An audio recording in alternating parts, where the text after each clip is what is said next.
Assalamu alaikum. Good morning, everyone.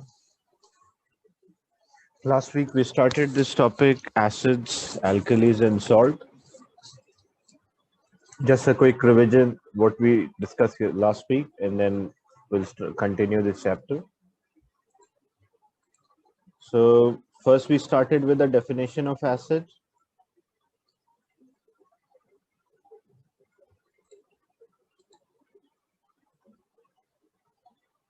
So what are acids? Acids are proton donors, means any substance which gives proton or H plus ion, we call that as acid.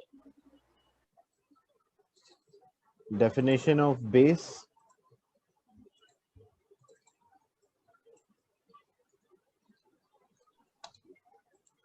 In terms of proton, you can say our proton acceptor.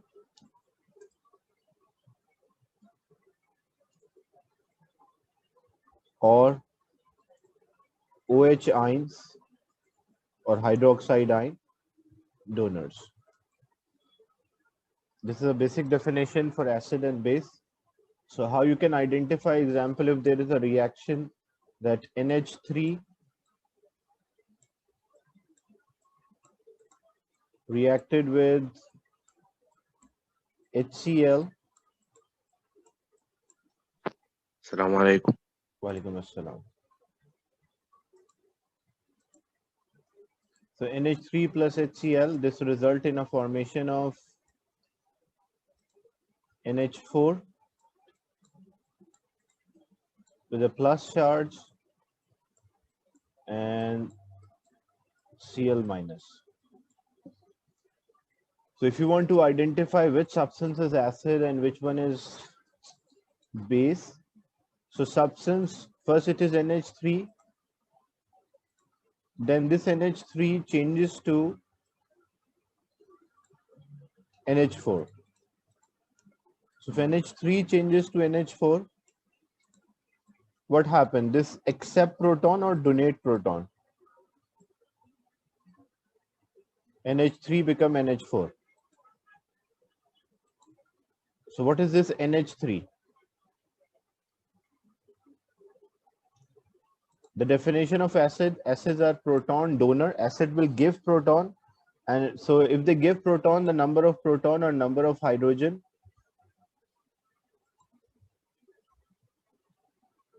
decrease for acid, and bases are proton acceptors, so number of hydrogen will increase.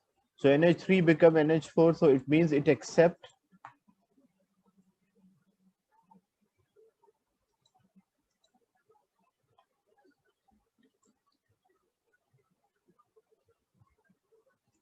so if it accept proton, what we call this substance?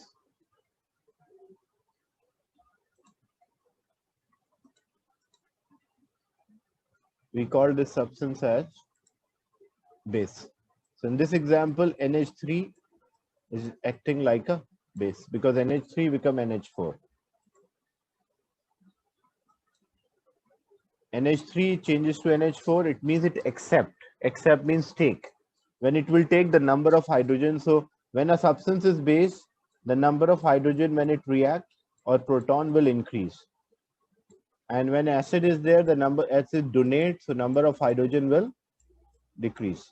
So and its HCl becomes Cl or changes to Cl.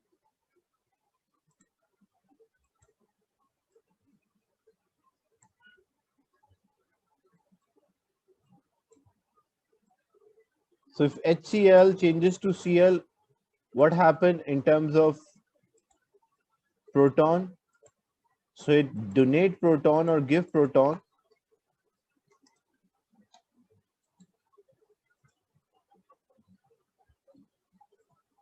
So as a substance is donating or giving out proton, what we call that substance? We call that substance as an acid. So in this example, HCl is an acid and NH3 is a base. The definition of acids, acids are proton donor, substance which give proton. So number of hydrogen or proton in acid will decrease, and bases are proton acceptor. So when a substance accepts proton, we call that as base. That's so proton number or hydrogen number will increase. Another example, if we have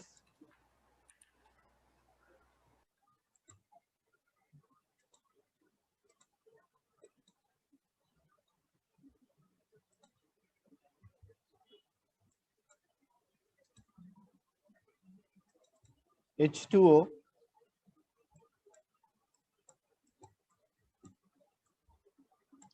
plus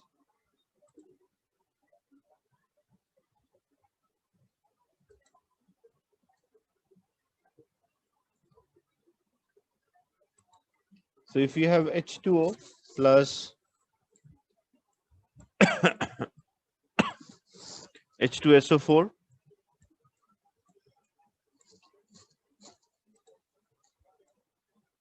it changes into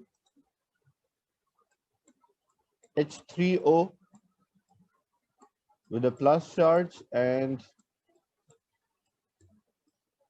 HSO4 with a minus charge. Now you have to identify what happened, whether a substance is acting like an acid or it is acting like a base. So if you take H2O, so first it is H2O, then it becomes H3O. So as H2O changes to H3O, what happened in terms of proton? Gains proton. So it gained proton. As a substance gain proton, what we call this substance? So it gain proton or accept proton.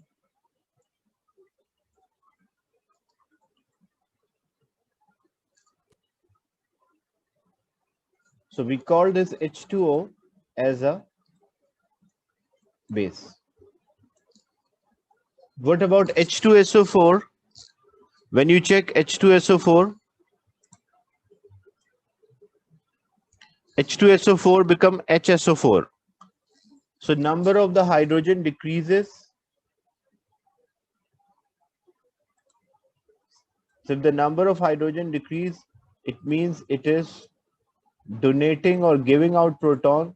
So when a substance give out proton or donate proton,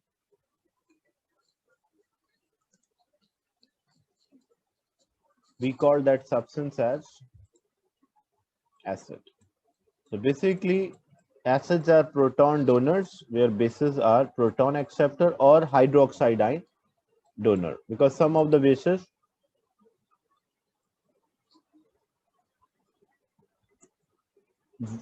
when you're finding out which one is acid or alkali, you're finding according to product. Means you're not saying H3O or HSO4 acid or base, you're checking according to the reactant size, not according to product. Like H2O is there, H2O changes to H3O. So in terms of definition, H2O accept proton, that's why H2O is acting like a base. And same thing, in terms of proton, H2SO4 changes to HSO4, means it is like acting like an acid. Is it clear? This is what we discussed last week, that how we can identify whether a substance is acid or a base in terms of equation. But there are other ways to identify the nature of a solution.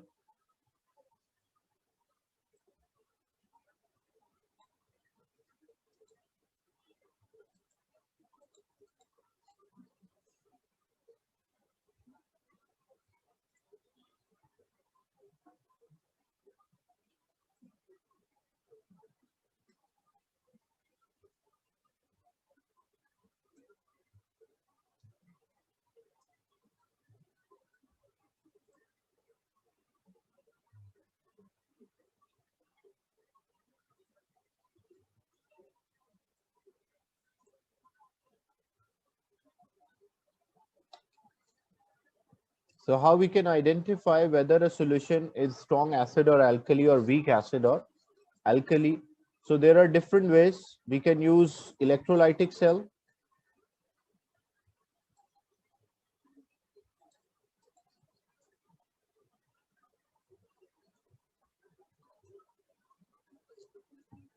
Electrolytic cell means we will take a container filled with a solution which we want to identify whether it is strong or a weak acid or strong or a weak alkali. Connect two electrodes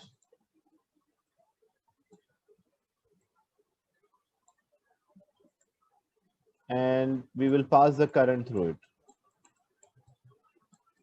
This is a bulb or a lamp. So when we pass the current through it, if the bulb or the lamp is brighter,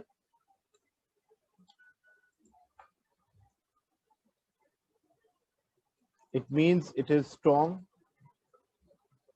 acid or alkali. We cannot distinguish whether it is acid or alkali by using electrolysis. We can only identify whether it is strong acid or strong alkali. But its exact nature we cannot identify, that whether the solution is acidic solution or solution is alkaline. And if it's a weak, then the bulb will be dim. So it shows it can be a weak acid or it can be weak alkali. This is one method. There's also another method. We can measure the pH.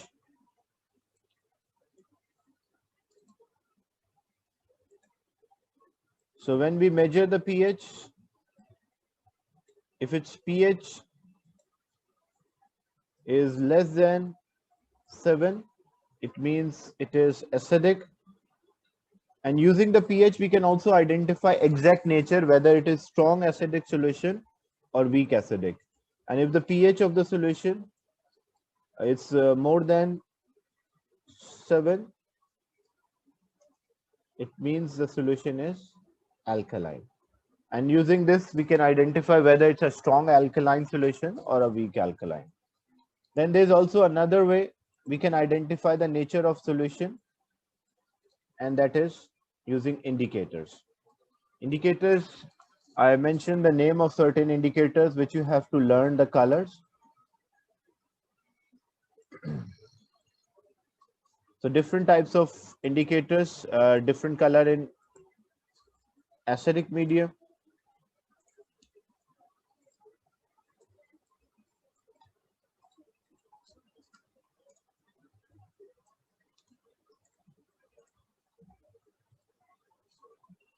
So these are the ways by which you can identify the type of a solution. Using electrolysis, you can only distinguish whether it is a strong acid or strong alkali or weak acid or weak alkali.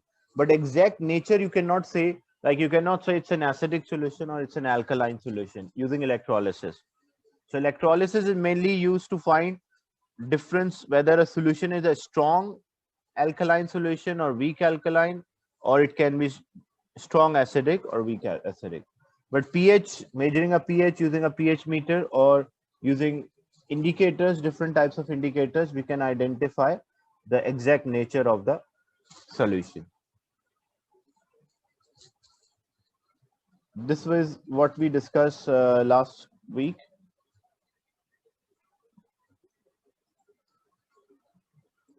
Now, chemical reactions of acids.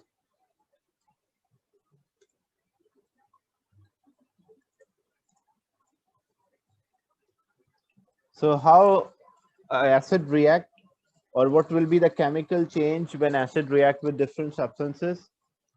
So first one, this is a word equation. You have to learn this word equation as well. When metal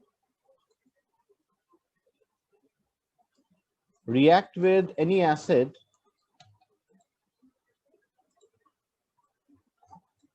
this will result in a formation of a salt plus hydrogen gas.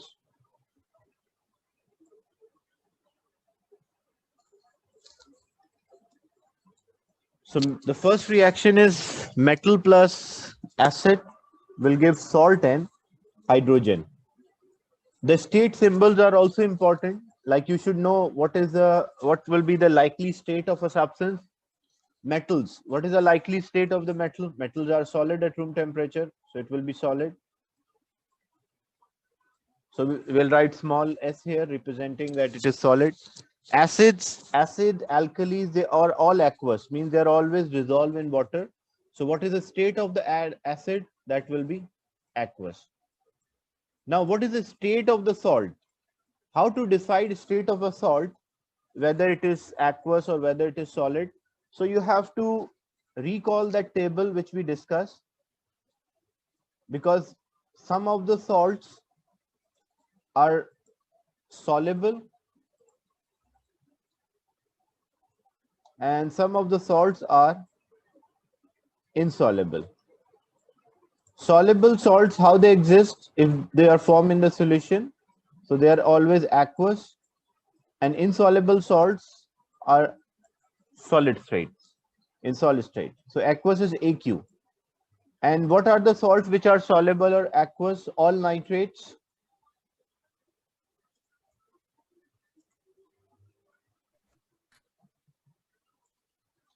any salt which is having NO3, it will always dissolve.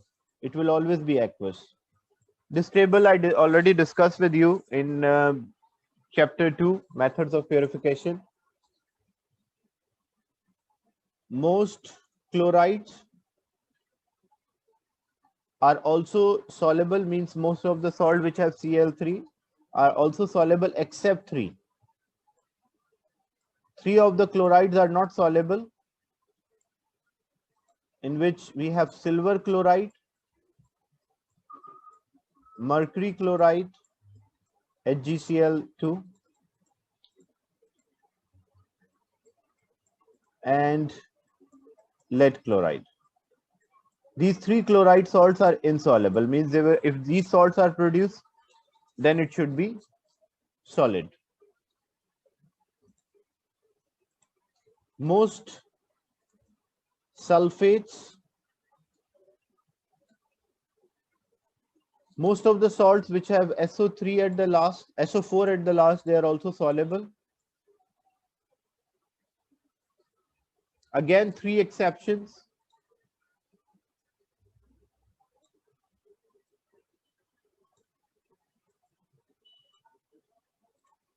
So what are the 3 salts which are not soluble? Barium sulfate, BaSO4,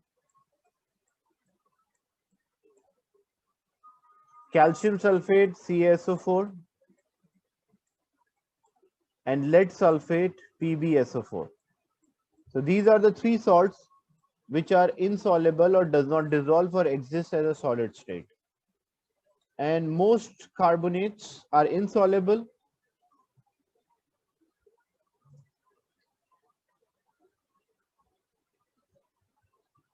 Most of the carbonate does not dissolve except 3. You have to learn this table, in which we have potassium carbonate, K2CO3, sodium carbonate, Na2CO3, and ammonium carbonate, NH4, in a bracket 2, CO3. So these are the 3 salts which are soluble, all carbonates are insoluble. So the salts on the left hand side, if they are formed, it means it will be aqueous. If salts on the right hand sides are formed, it means it should be in solid state. I'll give an example, because the reason why it is important, sometimes you have to write the ionic equation. So for ionic equation, the states are always important. So example, if I say sodium, or say magnesium plus H2SO4,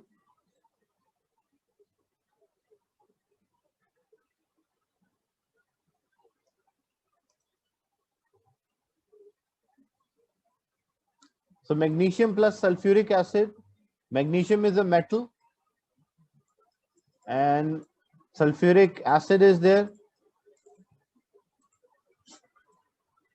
So what will it will form? It will form a salt.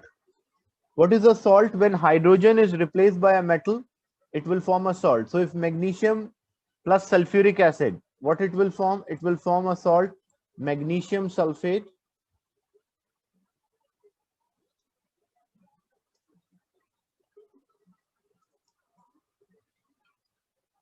plus hydrogen.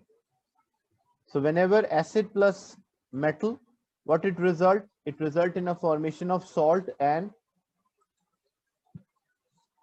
hydrogen. What is the state? What will be the state of magnesium, a metal? What will be the state of the metal?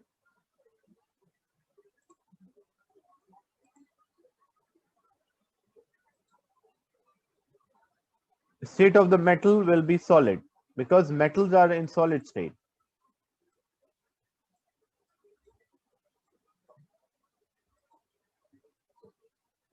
What is the state of acid, sulfuric acid?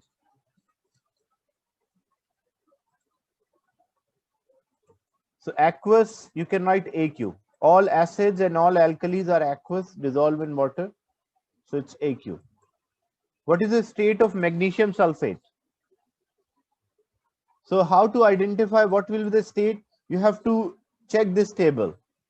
You can see most sulfates are soluble except three of them, barium, calcium and lead sulfate, but this is magnesium sulfate, so means it will be soluble. Salts which are on the left hand side will be soluble. So what will be the state of magnesium sulfate? It will be soluble or aqueous. And what is the state of hydrogen, a non-metal? Hydrogen is a gas at room temperature. Is it clear how we work out the state? So you have to recall this table and work out the state of a substance. Same thing, if I say calcium, the same reaction was there.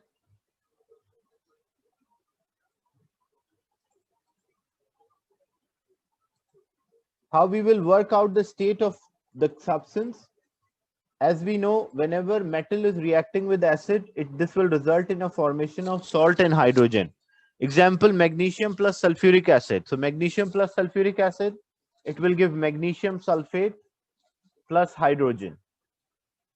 How we work out the product? Because we know this is a journal equation. Whenever metal react with acid, this will result in a formation of salt and hydrogen. So which salt is there? If it's a sulfuric acid, then sulfate salt. If it's a nitric acid, then nitrate salt. And if hydrochloric acid, then chloride salt. Because here we have sulfuric acid, that's why magnesium sulfate is produced as a salt. Working out the states, metals are solid, that's why magnesium is a metal here, so solid. All acids and alkalis are aqueous, so we write AQ for that. Magnesium sulfate. So you have to check magnesium sulfate, where it lie, on the left hand side or right hand side. So magnesium sulfate, only three sulfates are insoluble, barium, calcium and lead, and other sulfates are soluble. So this is magnesium sulfate, that's why it is AQ or aqueous.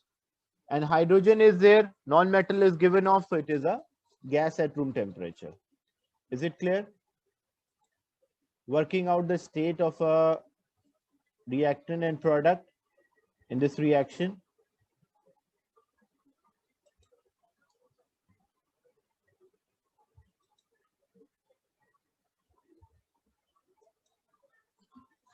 Same way, if I give another example, it's calcium plus sulfuric acid.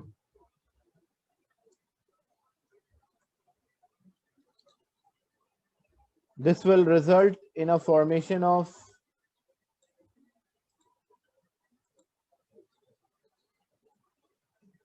calcium sulfate plus hydrogen. Now working out the states, what will be the state of calcium? Calcium is a metal. Group 1, 2, 3 or transition, they all are metal, so it will be solid. What is the state of sulfuric acid?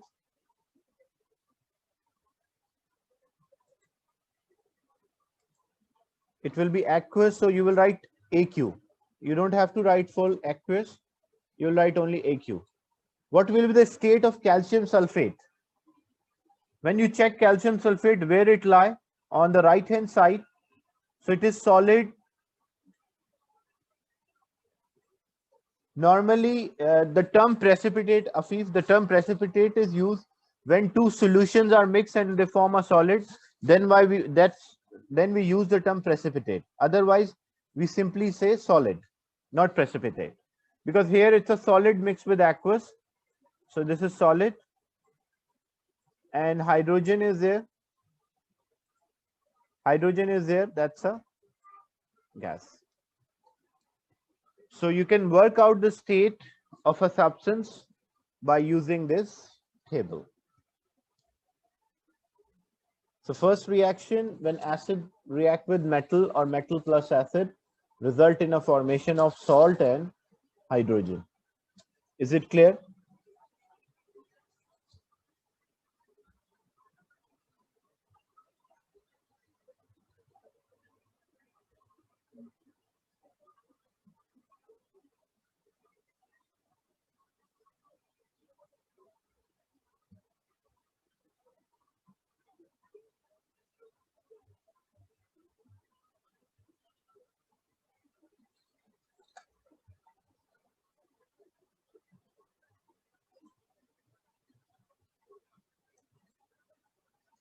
Take the screenshot, then I'll move on. Or you can copy from the video recording as well.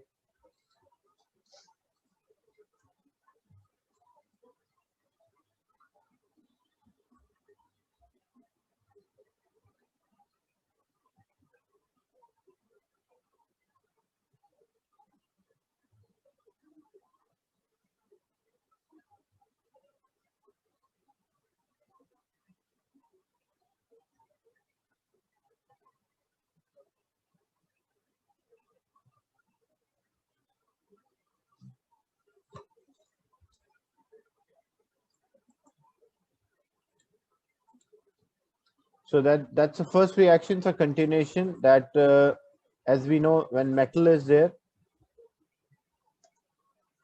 is reacting with acid.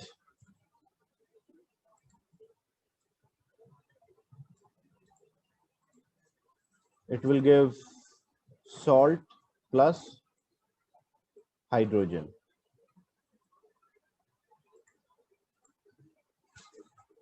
But in this reaction, the metal here, all the metals cannot react with dilute acids, because in the lab we use dilute acid, not concentrated acid. So all the metals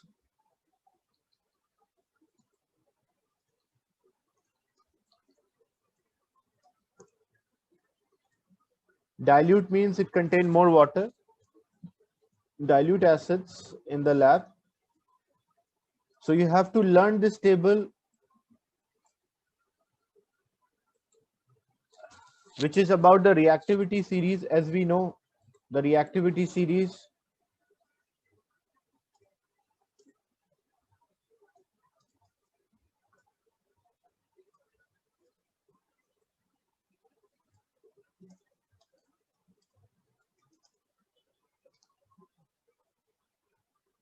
So please send cat, monkey, and zebra in large high cage. Make sure pets log. Actually, this is a reactivity series for the metals.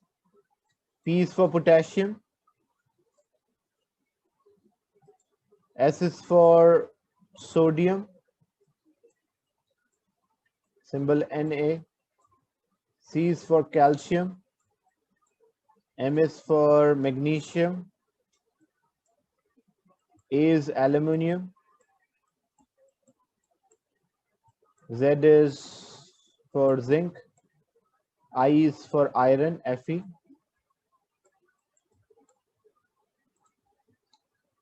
L is for lead.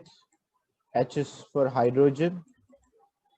Copper is C. This C is for copper. Mercury, silver, platinum.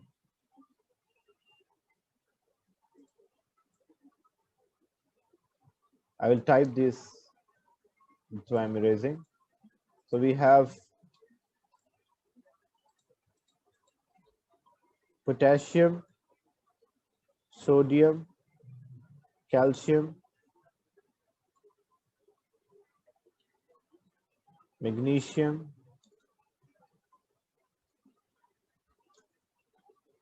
aluminium, zinc,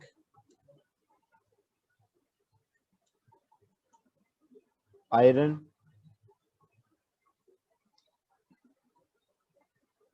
lead,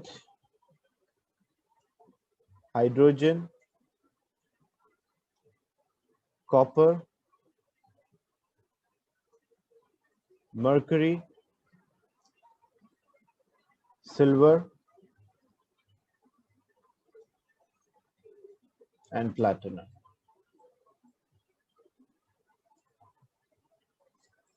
So you have to learn which of the metal can react with acids, normal acids. So till lead, the elements which are there till lead from the beginning can react with both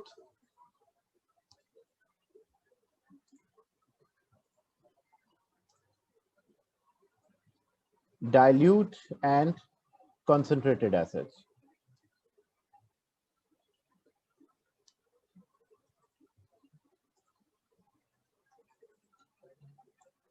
And concentrated, in short, I wrote CONC. And the metal below lead can react with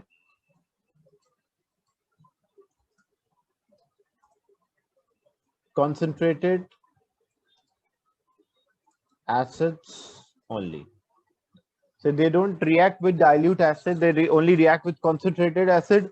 And because acids are corrosive, it can, when it come in contact with the skin, so it can remove the skin even. So that's why we don't use concentrated acids in the lab for the safety. We only use dilute acids in the lab.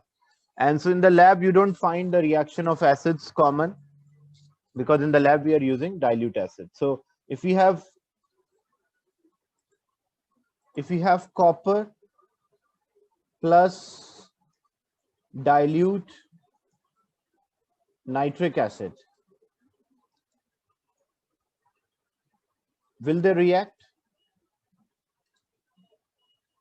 Copper plus dilute nitric acid, will they react?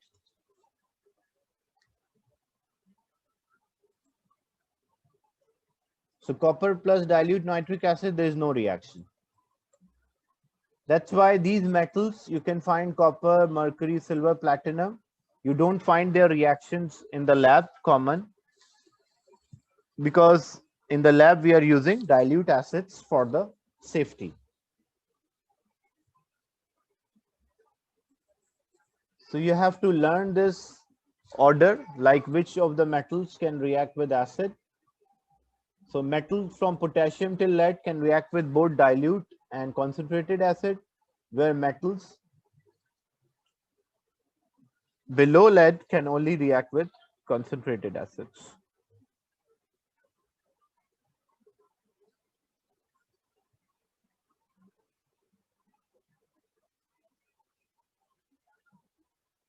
And when acid is reacting with metal, what you will observe, what is the observation?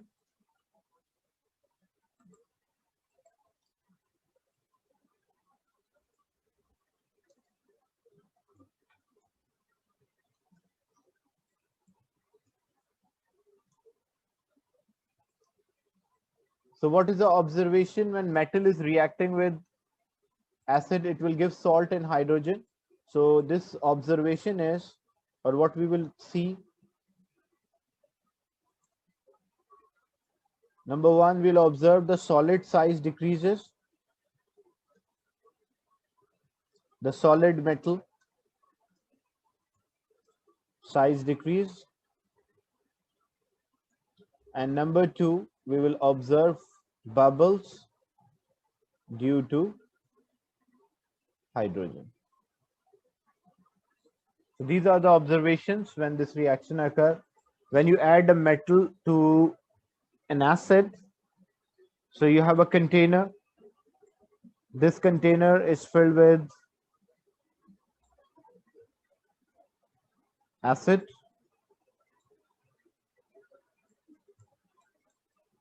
and you add a metal to it.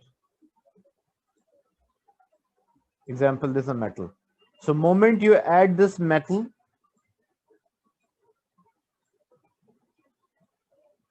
what you will observe as the metals start to react, the size of the metal will decrease, and what else we will observe? We will observe bubbles due to hydrogen gas.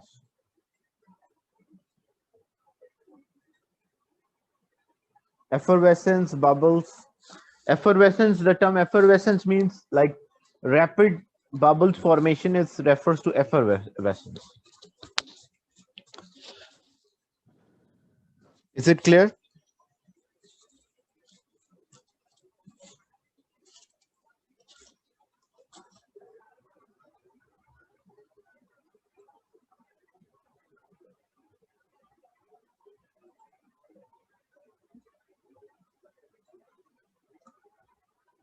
Take the screenshot, so I will move on to next part. For this one, the reaction of acid, you should be able to complete the equation. You should be able to write the observations, what you will see. And the third part is how we can obtain the salt from this. So first part, completing equation. As we know, when metal is there plus acid, this will result in a formation of salt plus hydrogen. First, completing a word equation.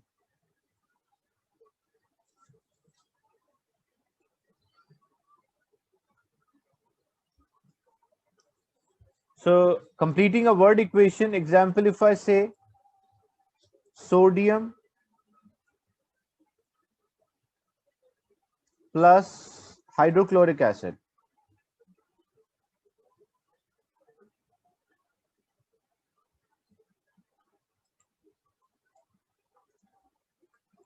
What will be the result? So sodium plus hydrochloric acid.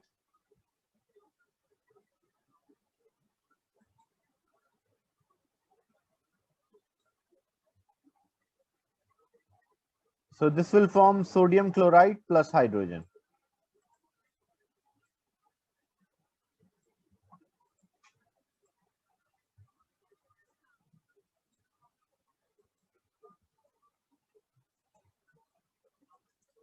So hydrochloric acid result in a formation of NaCl plus H2O. But because this is a word equation, so in word equation you don't have to write the symbols. You just complete the product. Same way, if I say calcium plus nitric acid,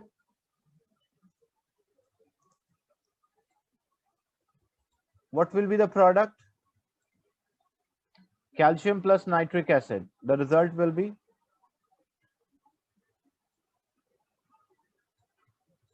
calcium nitrate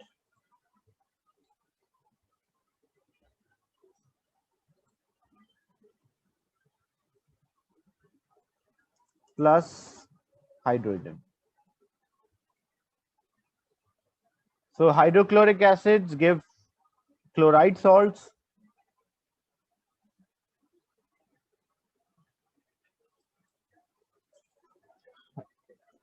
Nitric acids give nitrate salts.